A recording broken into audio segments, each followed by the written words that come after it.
Hi all welcome to football arena. ഇന്നലെ ലാലിഗയിൽ നടന്ന മത്സരത്തിൽ വിജയ വഴിയിലേക്ക് തിരിച്ചെത്താൻ കരുത്തരായ FC ബാഴ്സലോണയ്ക്ക് കഴിഞ്ഞിട്ടുണ്ട്. 1-നെതിരെ 3 ഗോളുകൾക്കാണ് എൽച്ചയെ അവർ പരാജയപ്പെടുത്തിയിട്ടുള്ളത്. സൂപ്പർ താരങ്ങളായ Lamine Yamal, Ferran Torres, Rashford എന്നിവരാണ് FC ബാഴ്സലോണയ്ക്ക് വേണ്ടി ഗോളുകൾ നേടിയിട്ടുള്ളത്. അതായത് മത്സരത്തിന്റെ 9ാമത്തെ മിനിറ്റിൽ തന്നെ യമാൽ ഗോൾ കണ്ടെത്തിയിരുന്നു. ബാൽഡയുടെ അസിസ്റ്റിൽ നിന്നായിരുന്നു അദ്ദേഹത്തിന്റെ ഗോൾ പിറന്നത്. 2 മിനിറ്റിന് ശേഷം ഫെറാൻ ടോറസും വല കുലുക്കി ഫിർമിൻ ലോപ്പസ് ആയിരുന്നു അതിന് അസിസ്റ്റ് നൽകിയിരുന്നത്. പക്ഷെ 42ാമത്തെ മിനിറ്റിൽ എൽച്ചയുടെ താരമായ റാഫ മിർ ഒരു ഗോൾ മടക്കിയതോടുകൂടി അവർ തിരിച്ചുവരവിന്റെ പാതയിലാണ് എന്ന് തോന്നിച്ചു.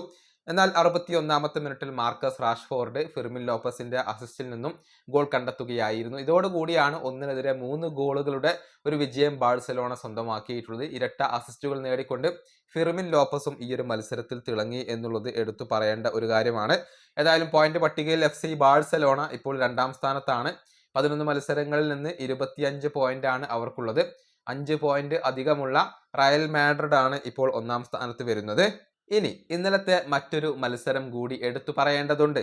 അതായത് റയൽ ബെറ്റിസ് എതിരില്ലാത്ത 3 ഗോളുകൾക്കാണ് മയോർക്കയെ പരാജയപ്പെടുത്തിയത്. ഈ മത്സരത്തിൽ തിളങ്ങിയത് മറ്റാരുമല്ല, ബ്രസീലിയൻ സൂപ്പർ താരമായ ആന്റണിയാണ്. റയൽ ബെറ്റിസിന് വേണ്ടി 3 ഗോളുകളിലും പങ്കാളിത്തം വഹിക്കാൻ ആന്റണിക്ക് കഴിഞ്ഞിട്ടുണ്ട്. അതായത് 2 ഗോളുകളും ഒരു അസിസ്റ്റുമാണ് അദ്ദേഹം സ്വന്തമാക്കിയിട്ടുള്ളത്. മത്സരത്തിന്റെ ആദ്യ പകുതിയിൽ തന്നെ 3 ഗോൾ പങ്കാളിത്തങ്ങൾ ആന്റണി വഹിച്ചിട്ടുണ്ട്. 10ാമത്തെ മിനിറ്റിൽ യുവാൻ ഹെർണാണ്ടസിന്റെ അസിസ്റ്റിൽ നിന്നും ആന്റണി ഗോൾ കണ്ടെത്തി.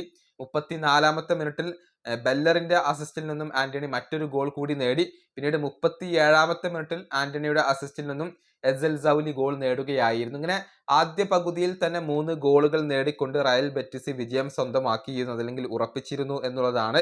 സമ്പൂർണ്ണ പ്രകടനമാണ് ഈ മത്സരത്തിൽ ആന്റണി നടത്തിയിട്ടുള്ളത്. പറയാൻ കാരണം സോഫാ സ്കോറിൽ 10ൽ 10 റേറ്റിംഗും സ്വന്തമാക്കാൻ ആന്റണിക്ക് ഇപ്പോൾ കഴിഞ്ഞിട്ടുണ്ട്. അദ്ദേഹത്തിന്റെ പ്രകടനം നമുക്കൊന്ന് പരിശോധിക്കാം. ആകെ 66 ടച്ചുകൾ, 2 ഗോളുകൾ, 4 ഷോട്ടുകൾ ഉതിർത്തു. അതിൽ 3 ടാർഗറ്റിലേക്കായിരുന്നു. ഒരു അസിസ്റ്റ് അദ്ദേഹം സ്വന്തമാക്കി. അതുപോലെ തന്നെ 49 പാസുകൾ, അതിൽ 42 അക്യുറേറ്റ് ആയിരുന്നു. 2 ടാക്കിളുകൾ വോൺ ചെയ്യാൻ അദ്ദേഹത്തിന് കഴിഞ്ഞിട്ടുണ്ട്. 6 തവണ ബോൾ അദ്ദേഹം റിക്കവർ ചെയ്തിട്ടുണ്ട്. സോഫാ സ്കോറിന്റെ ഒരു റേറ്റിംഗ് 10 ആണ് വരുന്നത്. 2020 ശേഷം ആദ്യമായിക്കൊണ്ടാണ് അദ്ദേഹം സമ്പൂർണ്ണ റേറ്റിംഗ് കരസ്ഥമാക്കുന്നത്. ഇങ്ങനെ മികച്ച പ്രകടനമാണ് ആന്റണി ഇപ്പോൾ പുറത്തെടുത്തിട്ടുള്ളത്. ഈ വീഡിയോ അവസാനിപ്പിക്കുന്നു. അടുത്തൊരു വീണ്ടും കാണാം.